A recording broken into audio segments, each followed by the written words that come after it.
মনে হলো কি যেন একটা টেনে তুলছে। আজিম আর থাকতে না পেরে চিৎকার করে, হ্যালো ফ্রেন্ডস, গল্পের ঝাঁপি থেকে আজ অপূর্বর লেখা দারুণ একটা রোমাঞ্চকর ভূতের গল্প নিয়ে হাজির হয়েছি। তেনারা আছেন।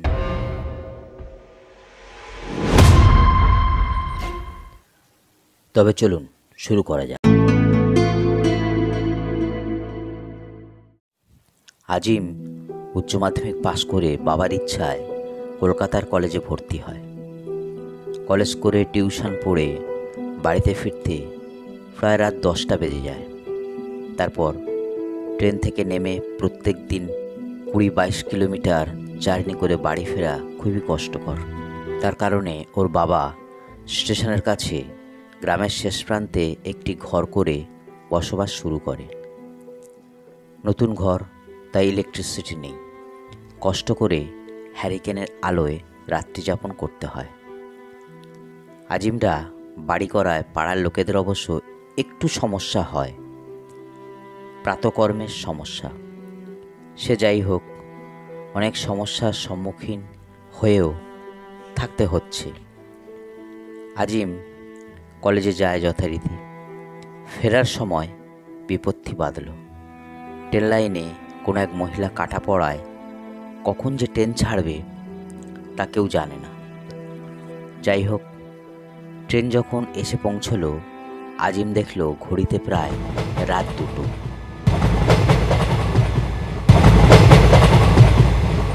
আজিমের বাবা মা ভাবল কোনো বন্ধুর বাড়িতে গেছে হয়তো, কারণ কয়েকদিন আগেই আজিম জানিয়েছিল যে সে বন্ধুর বাড়ি যাবে।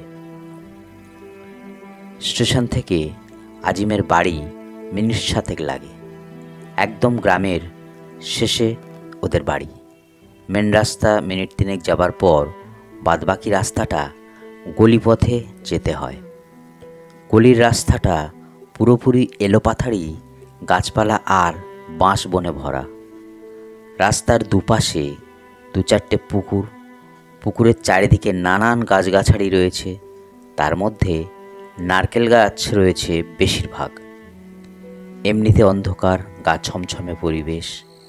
পাড়ার লোকেরা সন্ধ্যা নামলে ওদিকে আর পা বাড়ায় না। কত লোকে কত গল্প করে। কেউ বলে আজিমরা যেখানে ঘর করেছে ওখানে নাকি আগে মানুষ কবর দিত। কেউ বলে এই নারকেল গাছে বড় বাড়ির বুড়োটা রাত্রিবেলায় নাকি পা দোলায়। আবার অনেকে নাকি চাক্ষুষ দেখেছে। আবার কেউ বলে আরে বড় বাড়িতে একটা চাকরানি থাকতো, কি কারণে সে ওই বাঁশ বনে নাকি গলায় দড়ি দিয়ে মারা যায়। সেই থেকে কেউ নাকি ওই বাঁশ বন থেকে বাঁশ কাটতে পারে না। আজিমের মা একদিন আজিমকে জানায় সে নাকি একদিন রাতে পুকুরে কাউকে জাল ফেলতে শুনেছে। টর্চ মেরে কাউকে দেখতে পায় না। জায়গাটা নাকি খুবই খারাপ। তাই তো আজিমের মা ওর বাবার সাথে সব সময় ঝগড়া করে দেখে শুনে এই জায়গাটা কেনার জন্য। আজিমের বাবা জানায় সে কি করে বা জানবে, জায়গাটা সস্তা ছিল তাই কিনেছে। সে যাই হোক, আজিম ট্রেন থেকে নেমে মেন রাস্তা ধরে ভালোই আসছিল।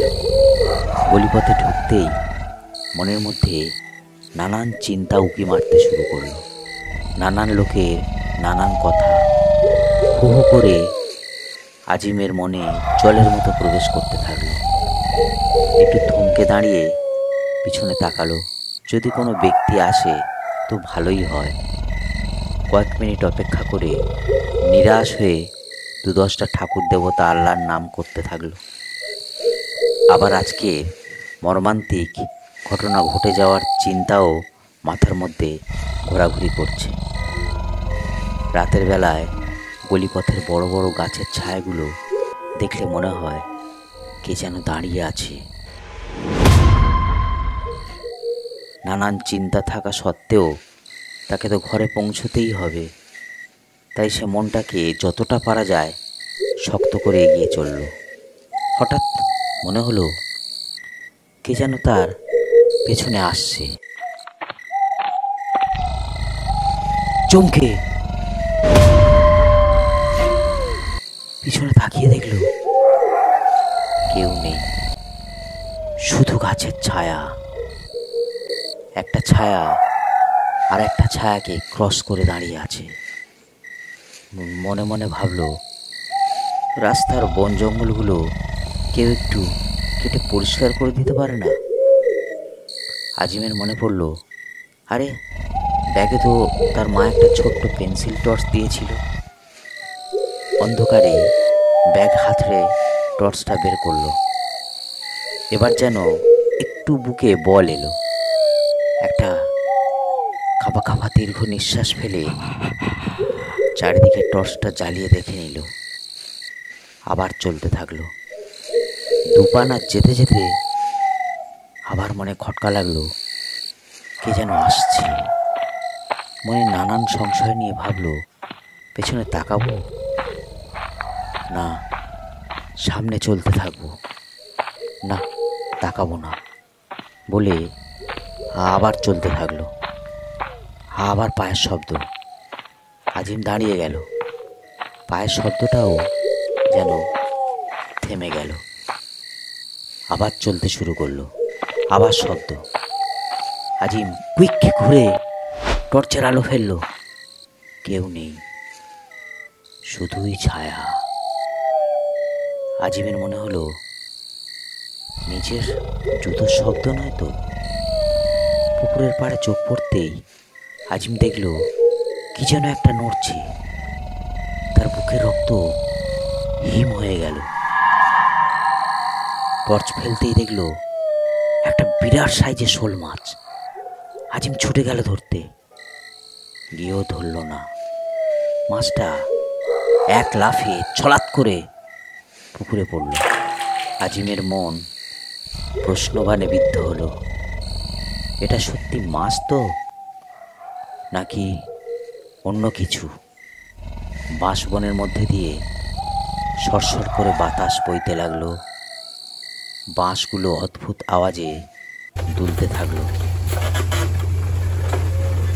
বাঁশবনের ফাঁক দিয়ে আধখানা মায়াবী বাঁকা চাঁদ আজিমকে দেখছে। বড় বড় নারকেল গাছের মাথাগুলো দুলছে।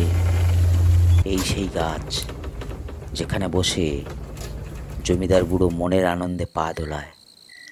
মনে আতঙ্ক বাসা বাঁধল।